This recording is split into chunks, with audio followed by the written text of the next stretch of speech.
જામનગરના city B division police station વિસ્તારના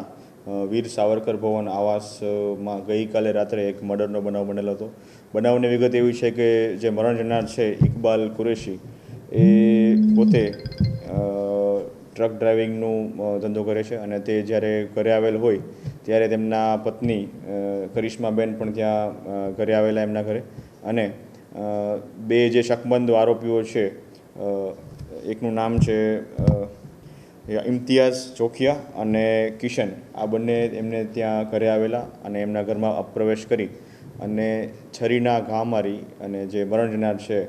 એમનું શરીરના પેટના ભાગે અને ડાબી બાજુના પડખાના ભાગે છરીના 5 જેટલા ઘા મારી અને એનું મરણ ગયેલ છે. આ બાબતે આગળની તપાસ માટે સિટી બી ડિવિઝન પોલીસ સ્ટેશનમાં IPC 302 મુજબની ફરિયાદ દાખલ થઈ છે અને હાલ જે બંને શકમંદો છે તેની અટક કરવા માટેની પ્રોસિજર ચાલુ છે. પ્રાથમિક તપાસ એવી જણાઈ આવે છે કે કદાચ જે